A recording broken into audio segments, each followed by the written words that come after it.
ಹಯಗ್ರೀವರೂಪಿಯಾದ ಭಗವಂತನನ್ನು ವಾದಿರಾಜಗುರು ಸಾರ್ವಭೌಮರು ಪ್ರಾರ್ಥನೆ ಮಾಡುತ್ತಾ, ಮೇ ಪ್ರಾರ್ಥನಾಂ ಶೃಣು ಸಾದರಂ. ನಾನೇನು ಈ ಪ್ರಾರ್ಥನೆಯನ್ನು ಮಾಡಲಿಕ್ಕೆ ಹೊರಟಿದ್ದೇನೆ, ಇದನ್ನು ನೀನು ಆದರಂ ಪ್ರೀತಿಯಿಂದ ಶೃಣು ಕೇಳು ಎಂಬುದಾಗಿ ಭಗವಂತನನ್ನು ಕುರಿತು ಸಂಬೋಧನೆ ಮಾಡ್ತಾ ಇದ್ದಾರೆ ಜ್ಞಾನಿಗಳು. ನೀನು ಇದನ್ನು ಸ್ವೀಕರಿಸು ಅಂತ ಹೇಳಬೇಕಾದರೆ ಎದುರಿಗೆ ಭಗವಂತ ಇದ್ದಾನೆ ಅಂತ ಅರ್ಥ. ಅವನನ್ನು ಪ್ರತ್ಯಕ್ಷವಾಗಿ ನೋಡ್ತಾ ನೀನು ಇದನ್ನು ಕೇಳಲೇಬೇಕು ಅಂತ ಪ್ರಾರ್ಥನೆ ಮಾಡ್ತಾರೆ. ಹಾಗಾಗಿ ನೀನು ಕೇಳದೆ ಹೋದರೆ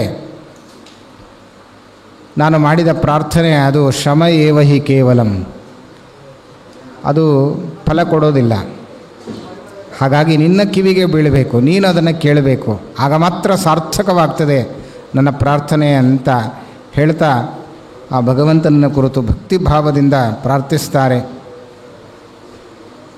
ಭಾಗವತ ಹೇಳಿದಂತೆ ವಿನಾ ಯದರ್ಪಣಂ ತಸ್ಮೈ ಸುಭದ್ರ ಶವಸೇ ನಮೋ ನಮಃ ಕ್ಷೇಮಂ ನ ವಿಂದಂತಿ. ನಾನು ಮಾಡಿದ ಪ್ರಾರ್ಥನೆ ನಿನ್ನ ಕಿವಿಗೆ ಮುಟ್ಟಿಲ್ಲ ಅಂತಂದರೆ ಅದು ಪುರುಷಾರ್ಥವನ್ನು ಕೊಡೋದಿಲ್ಲ. ಹಾಗಾಗಿ ನಿನ್ನ ಕಿವಿಗೆ ಅದು ಮುಟ್ಟಬೇಕು, ತಲುಪಬೇಕು, ನಿನಗೆ ತಲುಪಬೇಕು ಅನ್ನುವ ಒಂದು ತತ್ವವನ್ನು ಬಹಳ ಚೆನ್ನಾಗಿ ಇಲ್ಲಿ ತಿಳಿಸ್ತಾರೆ. ಇದರ ಮೇಲೆ ಬರುವ ಪ್ರಶ್ನೆ, ನಾವು ಎಲ್ಲವನ್ನೂ ಭಗವಂತನಿಗೆ ಅರ್ಪಣೆ ಮಾಡ್ತೇವೆ. ನಮ್ಮ ಮಾತು ಇರ್ಬೋದು, ನಮ್ಮ ಪ್ರಾರ್ಥನೆ ಇರ್ಬೋದು, ಸ್ತೋತ್ರ ಇರ್ಬೋದು, ಮಾಡಿದ ಸತ್ಕರ್ಮಗಳಿರ್ಬೋದು, ಯಾವುದೇ ಕರ್ಮಗಳನ್ನು ಕೂಡ ನಾವು ಅರ್ಪಣೆ ಮಾಡ್ತೇವೆ. ಅದನ್ನು ಭಗವಂತ ಸ್ವೀಕಾರ ಮಾಡ್ತಾನೆ. ಕೃಷ್ಣಾರ್ಪಣ ಅಂತ ಹೇಳ್ತೇವೆ. ಆದರೆ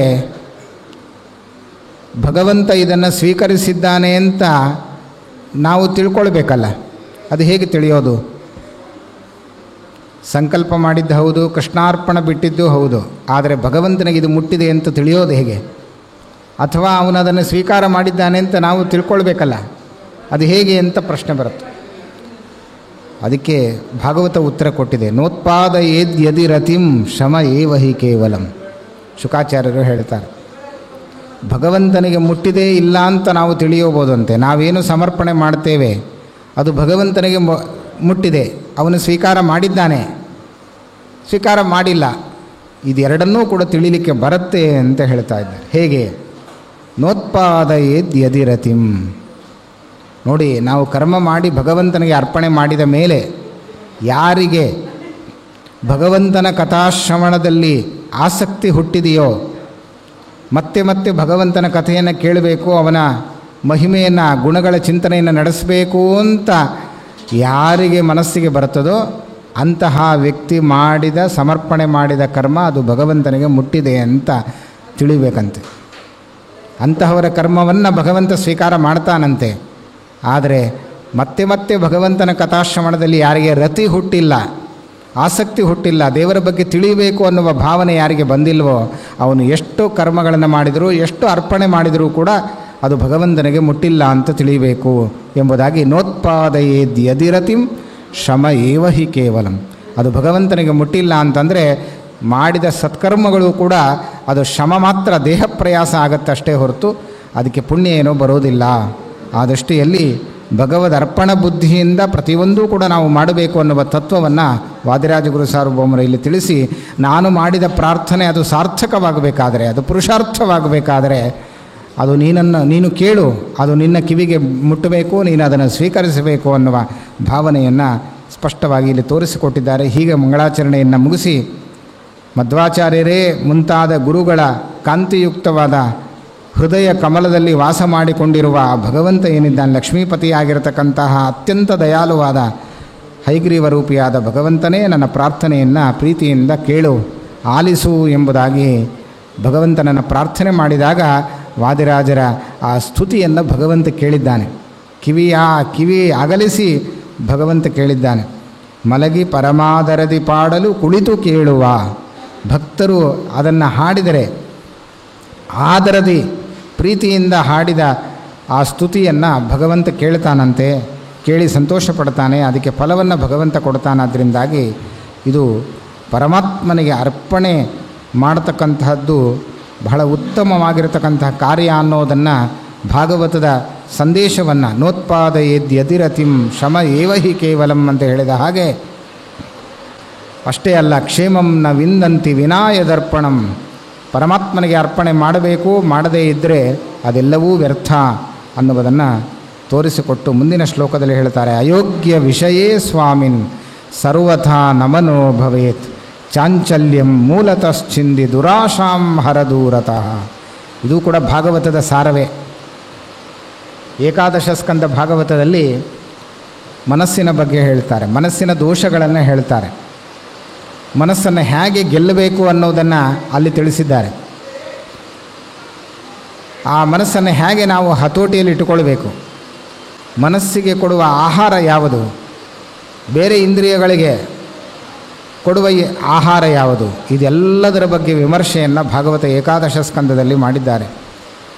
11ನೆಯ ಇಂದ್ರಿಯವಾದ ಮನಸ್ಸಿನ ಬಗ್ಗೆ 11ನೇ ಸ್ಕಂದದಲ್ಲಿ ಬಹಳ ಚೆನ್ನಾಗಿ ಮನಸ್ಸಿಗೆ ಅಭಿಮಾನಿ ದೇವತೆಯಾದ ರುದ್ರದೇವರೇ ಶುಕಾಚಾರ್ಯರಾಗಿ ಬಂದು ಎಲ್ಲ ವಿವರಣೆ ಕೊಟ್ಟಿದ್ದಾರೆ.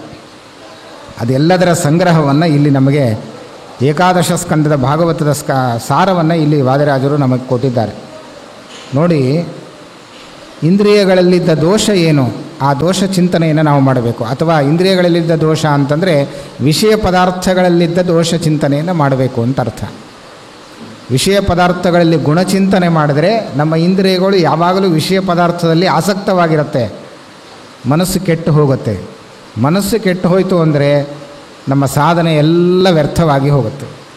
ಮನಸ್ಸು ಚೆನ್ನಾಗಿ ಇಟ್ಟುಕೊಳ್ಬೇಕು, ಮನಸ್ಸಿನ ಹತೋಟಿಯಲ್ಲಿ ಇಟ್ಟುಕೊಳ್ಬೇಕು. ಮನಸ್ಸು ನಾವು ಹೇಳಿದ ಹಾಗೆ ಕೇಳುವ ಹಾಗೆ ನಾವು ಪ್ರಯತ್ನ ಮಾಡಬೇಕು ಜೀವನದಲ್ಲಿ.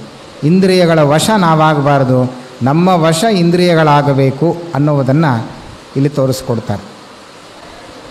ಅದನ್ನೇ ಕೃಷ್ಣ ಪರಮಾತ್ಮ ಭಗವದ್ಗೀತೆಯಲ್ಲಿ ಹೇಳ್ತಾರೆ, ಮನಃ ಪ್ರಸಾದ ಸೌಮ್ಯತ್ವಂ ಮೌನಂ ಆತ್ಮವಿನಿಗ್ರಹ ಭಾವ ಸಂಶುದ್ಧಿರಿತ್ಯೇತತ್ ತಪೋ ಮಾನಸಮುಚ್ಯತೆ. ಮನಃಪ್ರಸಾದ ಅಂತ ಭಗವದ್ಗೀತೆಯಲ್ಲಿ ಕೃಷ್ಣ ಹೇಳುತ್ತಾನೆ. ಏನದು ಮನಃಪ್ರಸಾದ ಅಂದರೆ ಮನಸ್ಸಿನ ಪ್ರಸನ್ನತೆ ಅಂತ ವ್ಯಾಖ್ಯಾನ ಮಾಡ್ತಾರೆ. ಮನಸ್ಸಿನ ಪ್ರಸನ್ನತೆ, ಪ್ರಸನ್ನವಾದ ಮನಸ್ಸು ಅಂದರೆ ಬಹಳ ಸುಂದರವಾದ ವ್ಯಾಖ್ಯಾನ ಇದೆ. ಕಾಮಕ್ರೋಧಾದಿಗಳಿಂದ ರಹಿತವಾದ ಮನಸ್ಸು ಅಂತ ವ್ಯಾಖ್ಯಾನಿಸ್ತಾರೆ. ಮನಸ್ಸಿನ ಪ್ರಸನ್ನತೆ ಅಂದರೆ ಇದೆ, ಕಾಮಕ್ರೋಧಾದಿಗಳಿಂದ ರಹಿತವಾಗಿರಬೇಕು ಅನ್ನೋದನ್ನು ಹೇಳ್ತಾರೆ.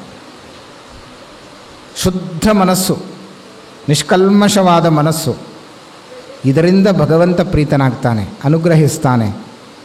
ನಮ್ಮ ಭಾವ, ನಮ್ಮ ಮನಸ್ಸನ್ನು ನೋಡಿ ನಮಗೆ ಫಲ ಕೊಡ್ತಾನೆ ಪರಮಾತ್ಮ. ನಾವು ದೇವರಿಗೆ ಅರ್ಪಣೆ ಮಾಡಬೇಕಾದ್ರೆ ಏನು ಅರ್ಪಣೆ ಮಾಡ್ತೀವಿ ಅನ್ನೋದನ್ನು ಭಗವಂತ ನೋಡೋದಿಲ್ಲ, ಹೇಗೆ ಅರ್ಪಣೆ ಮಾಡ್ತಾನೆ ಅನ್ನೋದನ್ನು ಭಗವಂತ ಗಮನಿಸ್ತಾನೆ. ಮತ್ತು ಅದರ ಹಿನ್ನೆಲೆಯಲ್ಲಿದ್ದ ಮನಸ್ಸು, ಭಾವ, ಅದನ್ನು ಭಗವಂತ ಕಾಣ್ತಾನೆ. ಅದನ್ನೇ ಭಕ್ತಿ ಅಂತ ಹೇಳಿದ್ದು ಶಾಸ್ತ್ರಕಾರರು. ಭಕ್ತಿಯಿಂದ ದೇವರಿಗೆ ಅರ್ಪಣೆ ಮಾಡಬೇಕು ಅನ್ನೋದನ್ನು ಇದನ್ನೇ ಹೇಳ್ತಾರೆ.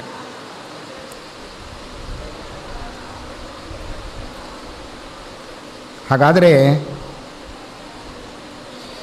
ಕಾಮಕ್ರೋಧಾದಿಗಳಿಂದ ರಹಿತವಾದ ಈ ಮನಸ್ಸಿನಿಂದ ಭಗವಂತನನ್ನು ನಾವು ನೆನೆಯಬೇಕು, ಆರಾಧಿಸಬೇಕು.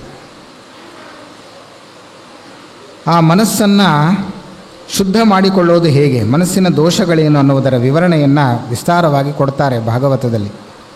ಮನೋಗುಣಾನ್ವೈ ಸೃಜತೆ ಬಲೀಯ ತತಶ್ಚ ಕರ್ಮಾಣಿ ಸುಲಕ್ಷಣಾನಿ ಶುಕ್ಲಾನಿ ಕೃಷ್ಣಾನಿ ಅಥ ಲೋಹಿತಾನಿ ತೇಭ್ಯಃ ಸವರ್ಣಾಃ ಗತಯೋ ಭವಂತಿ.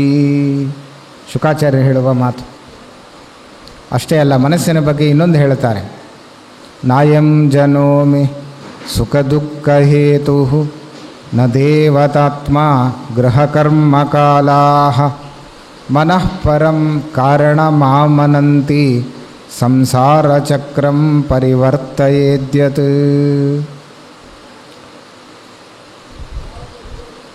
ಮನಸ್ಸಿನಿಂದ ಮನುಷ್ಯ ಹೇಗೆ ಬಂಧಿತನಾಗ್ತಾನೆ ಈ ಸಂಸಾರದಲ್ಲಿ ಅನ್ನುವ ವಿವರಣೆಯನ್ನು ಕೊಟ್ಟು, ಆ ಬಂಧನದಿಂದ ದೂರ ಆಗಬೇಕಾದರೆ ಮನಸ್ಸು ಹೇಗೆ ಕಾರಣ ಆಗತ್ತೆ, ಬಂಧನಕ್ಕೂ ಮನಸ್ಸೇ ಕಾರಣ, ಮೋಚನೆಗೂ ಮನಸ್ಸೇ ಕಾರಣ, ಎರಡಕ್ಕೂ ಕಾರಣ ಮನಸ್ಸು ಒಂದೇ ಅಂತ. ಅಲ್ಲ, ಬಂಧನಕ್ಕೆ ಅಥವಾ ಮೋಚನೆ ಒಂದಕ್ಕೆ ಕಾರಣ ಆಗಲಿ, ಎರಡಕ್ಕೂ ಒಂದು ಕಾರಣ ಆಗೋದು ಹೇಗೆ ಅಂತ ಪ್ರಶ್ನೆ ಬಂದರೆ ಅದಕ್ಕೆ ಒಂದು ಲೌಕಿಕವಾದ ದೃಷ್ಟಾಂತವನ್ನು ಕೊಡ್ತಾರೆ ಶಾಸ್ತ್ರಕಾರರು.